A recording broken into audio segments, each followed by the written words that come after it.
Good morning. Like every Australian, I was deeply shocked by last night's terrible events in Melbourne.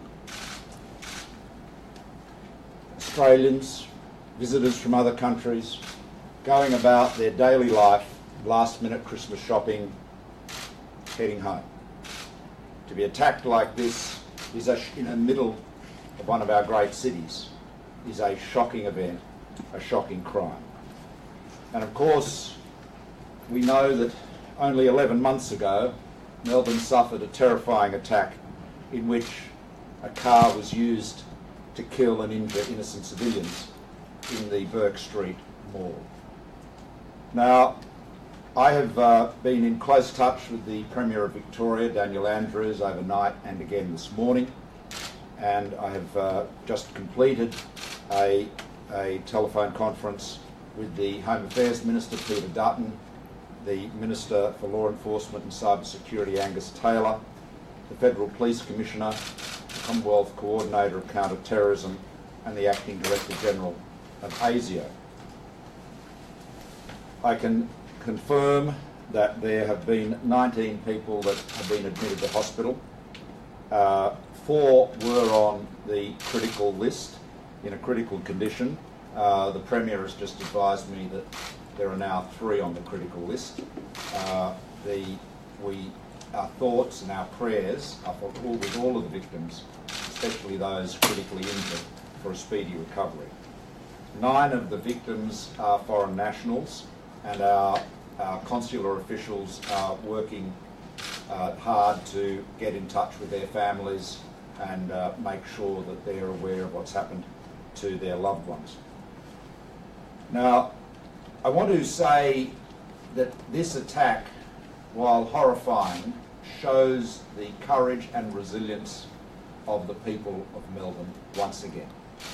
Once again, we saw a courageous response. The off-duty police officer who hauled the driver of the vehicle from the car without any consideration for his own life and his own safety, for the way in which everyday Australians rushed to the aid of those that had been injured, just as they always do.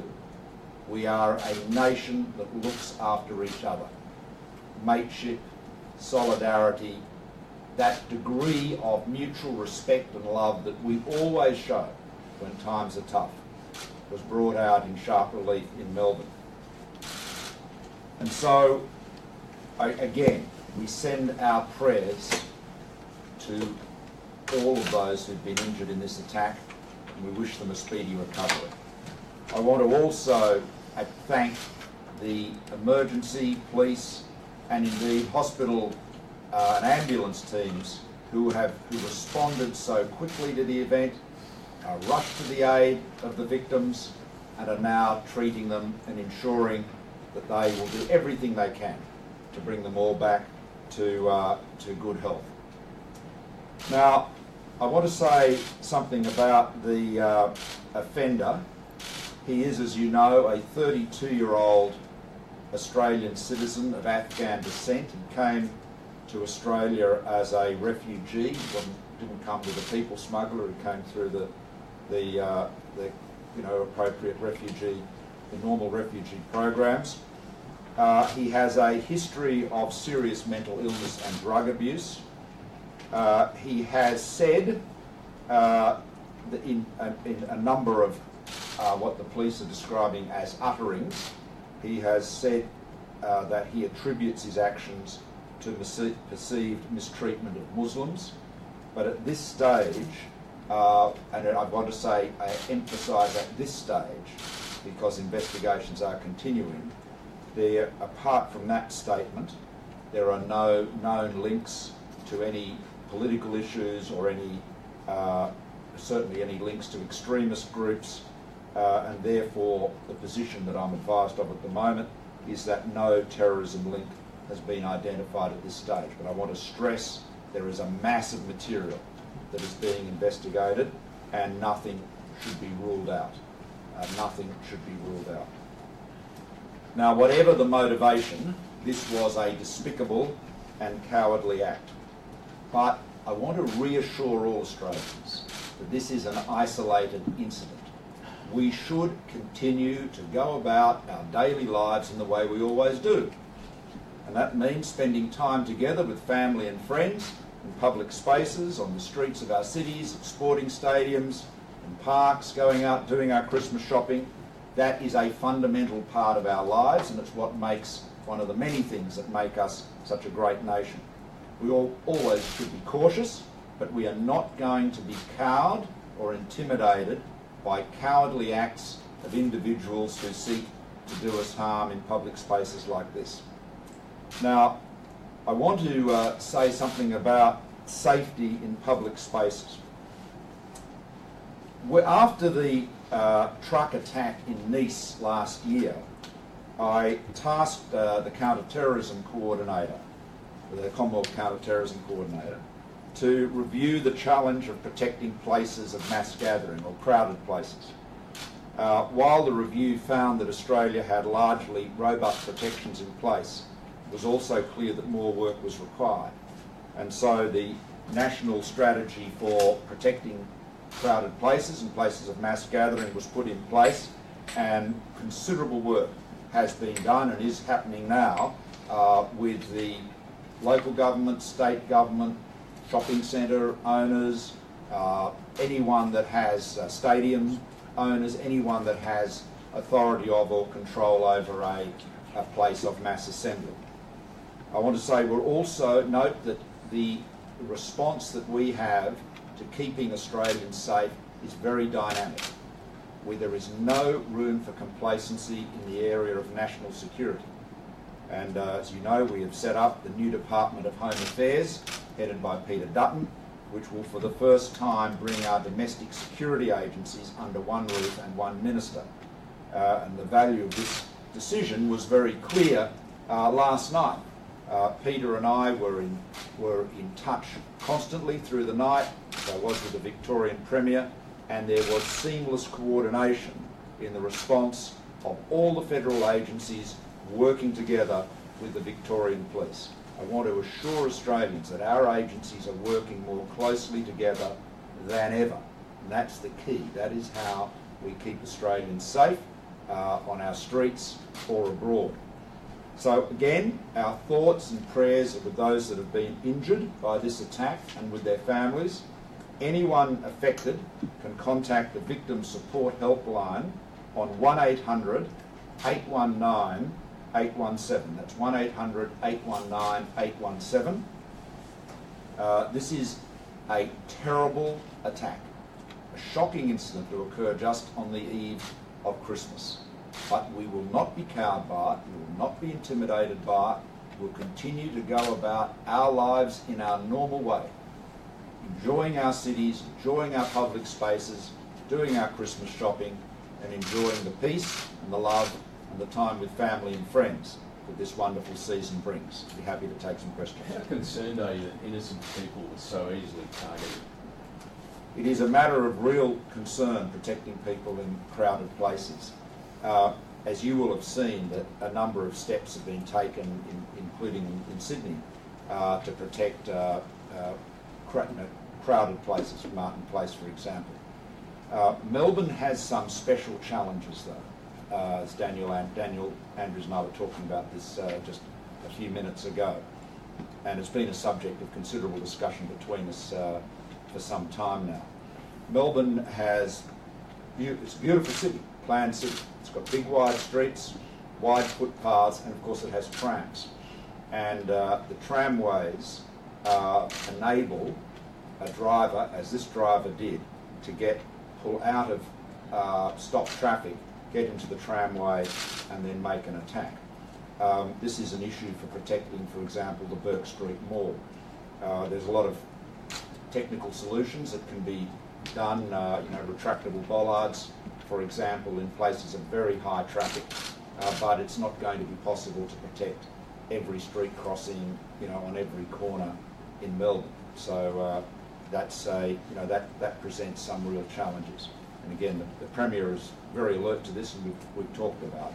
I think it is vital to ensure that wherever we can, we build protections into the design. I'd encourage you to have a look at the Crowded Places toolkit that is on our website, and you can see advice and suggestions for how, as new areas and precincts are designed or renovated, they can have elements built into them that will prevent people getting access with vehicles. Because a car, a light van, as you saw in London recently, can be a means of committing murder and killing and injuring a very large number of people. This is twice within the space of 12 months in a similar area. How concerned are you that we're seeing this happening more and more? Innocent people targeted so easily. This is the point I just made. This is a matter of high priority. From the moment of the Nice attack, this is back in August 2016, I recognised that there was a risk that there would be copycat incidents, and there have been in Australia and indeed around the world. And that's why I got our agencies working on a crowded places strategy. But you cannot protect every crowded place from every vehicle, every street crossing, for example. So it is a real challenge for our cities and design. And of course, we have here somebody with a history of mental illness, but a person who was, so I'm advised by the Premier, was complying with the requirements of his treatment. He was making his appointments and so forth. So it is a serious issue in the design of our cities. But equally, we have to be able to move around them freely and in the normal way we live our lives. You've talked about the attacker's background. You've talked about the police assessment of his motivations and the background at this stage. But knowing what you know about the attacker, about what's happened here, does something like this qualify inevitably as an act of terror? Well, if it's terrorism is politically motivated violence. That's what it is. At this stage, the police are not satisfied that they can describe it as that, although he has made a reference to the perceived mistreatment of Muslims as a justification for his actions. Now, he has not been formally interviewed yet, and there is no known connection between him and any extremist group. So it may well be that because ultimately it's classified as a terrorist attack, as a single-actor terrorist attack. But really, we've got to wait for the thorough investigation. It's,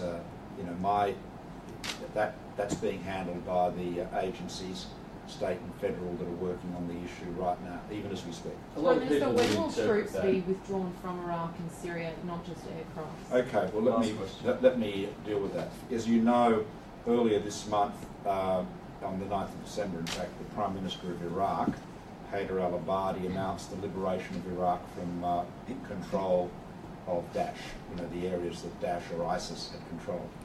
And as we said at the time, I congratulate the Iraqi security forces on this important achievement. Now, this means that our contribution comes to a transition point, and after more than 3 years of air operations, the number of coalition airstrike missions has steadily declined since the last major population centre controlled by Daesh, Hawija, was captured in October. So during that time, our Super Hornets have conducted 2,700 sorties. They've played a really important role, vitally important role, in liberating Iraq from Daesh, and they have played a very important role as well in the battle against Daesh in Syria. So the Super Hornets will come back to Australia. We will leave the surveillance and intelligence aircraft, the Wedgetail, E7A will stay there, as will a refueler, the KC-30. Our 300 trainers at Taji, this is the training group that is an Australia-New Zealand group that is training both Iraqi defence forces and police forces as well. This is vitally important, because once these areas are liberated, they need to make sure they've got the right police well trained to go in and keep the peace, and their police are like a gendarmerie, so they are they're close to having military skills and military capabilities in that environment, as you can imagine. And of course we have a special operations task group with 80 of our special forces there who are again providing support to and training to the Iraqi elite counter-terrorism service. So those units will remain, but the Super Hornets will be coming back. And you've asked me how long will they remain. Well, that will be a matter for discussion between our respective governments, but it's really important now that ISIL has been driven out of the population centres it occupied, that it remains out. So it's very important to maintain the peace that is being created by the Iraqi government's courage, and the Iraqi Defence Forces' courage. And I just want to add to that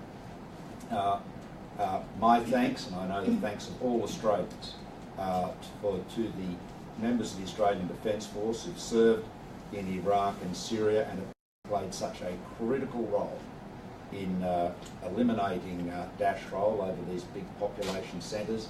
You know, for a time it looked as though ISIL or Daesh was invincible, swept across Syria and Iraq, and you can remember they were recruiting globally and saying it wouldn't be long before they were going to stable their horses in the Vatican. That was a huge part of their propaganda. Defeating them in the field in Syria and Iraq has been critically important, not just for Syria and Iraq, but for the whole world. They had to be shown to be beaten. They had to be defeated and their so-called caliphate destroyed.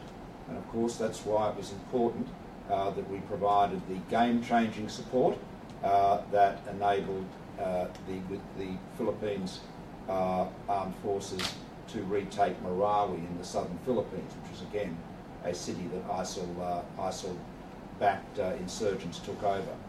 We have to eliminate this terrorist organisation wherever it puts its head up. It's critically important because it's a global threat to us. A lot of people would hear the analysis you gave before of this offender and say that amounts to a political motivation. Why won't you call it terrorism? Well, this is really a matter for our police and intelligence. I'm not being circumspect about this. It's really a question of fact, and it's a matter for the police and the security agencies that are interviewing him. And that's, they'll come to that conclusion. They'll come to the conclusion after they have all the facts. It's important that the investigation is carried out, and that's their job. So it's not my role to jump to conclusions prior to all the evidence being collected. As Prime Minister, last one, yeah. As Prime Minister, do you have heightened concerns given the time of the year? Yes, I do. A lot of people on the streets, perhaps you could just express that yes. to us if you could, not just Melbourne but other areas, Sydney. Well, it is. My concerns are always heightened as far as Australian safety is concerned. That is my most important, solemn responsibility, to keep Australians safe. And you can see that I never get complacent about it. I'm constantly improving our ability to coordinate and operate to keep Australians safe, whether it's with the right financial and technological resources, whether it's the legislative tools that our agencies need. We have to be absolutely rigorous and constantly focused on keeping Australians safe. Now, this time of year, when there are so many people obviously out and about having fun, relaxing, that does provide, if you like, opportunities for those who seek to do us harm. Remember last Christmas we foiled a plot to detonate a explosive device in the Federation Square area of Melbourne, not very far in fact from where this attack occurred yesterday. So it's important that our agencies are very alert to this, and they are, I can assure you. This is a time when most Australians have some time to relax, and that's good. But our security, intelligence and police agencies are on all are on the high alert because of the risks that this entails. But it's important for Australians to be cautious, but not to be cowed or intimidated. You know, we should go about our lives in the normal way, but recognise that our police, our intelligence agencies, our security services are all working overtime to keep us safe, and that's our commitment. Okay. Prime Minister, yeah. Just one more. Sorry. Okay, one more. This is definitely the last one. Thank you. There are reports the Snowy Hydro expansion could cost up to $12 million by the time it's built. What price? 12 million? It would be very cheap at that price. I think you mean 12 million. Sorry. Yeah. What price is too much for your government? Well, it is let me explain. There's been a lot of misreporting of what's going on here. Snowy Hydro 2.0 is a massive battery which will make renewables reliable. It will link two existing dams, Tantanga and Talbingo, which are about 25 kilometres apart and about 700 metres difference in elevation. You know, a mountain between them, literally. By linking them together, you're able to generate water by running it downhill, and then when energy is cheap and there's a lot of energy around, for example, when wind farms are turning in the middle of the night, you use that electricity to pump the water uphill. So it's a pumped hydro scheme. There is already one in operation in the Snow Mountain scheme, has been for a long time. This is not radical new technology. It's very, very proven. The project is vitally important. As we move to an energy mix in which we have more and more intermittent sources of energy, like sun, photovoltaics, solar and wind, you've got to have something to back it up when the sun isn't shining and the wind isn't blowing. So storage of one kind or another, or firming power like gas, is absolutely critical. So this is a very important part of it. When I spoke at the Press Club in February this year, I set out the importance of pumped hydro as part of our energy future. It's the first time a Prime Minister had done that. The Snowy Hydro has had this project on its, had been planned many years ago, but to be frankly, they'd been gathering dust in the bottom drawer since the late 80s. Now, what they've done is done a full feasibility on it. They've done a lot of geological exploration, a lot of core samples have been taken, and they now have a very good handle on what it'll cost. And you're right, it is higher than the figure that was initially estimated by Snowy Hydro, but that's the reality. If the rock is not what you expected, it'll have consequences. But the important thing is, it is, as the company's chief executive, Paul Broad, has said, it is technically viable. In other words, it can be built. There's no question about that. It will work. They've got a very good handle on what it will cost, and it is financially viable. And it will deliver a good return to Snowy Hydro, which, as Paul Broad has said, can finance it off its own balance sheet. But they've talked about a figure of between $3.8 and $4.5 billion for the total capital cost of the project. So the figure you've mentioned of $12 billion, I think this is somebody adding that figure together with what the total cost of the Commonwealth buying out New South Wales and Victoria would be if we proceeded to do that, and I certainly would welcome that. But it's really two different transactions. Snowy Hydro is a very valuable business. It's a very profitable business, and Snowy Hydro 2.0 will enable it to continue to be an even bigger player in the electricity market.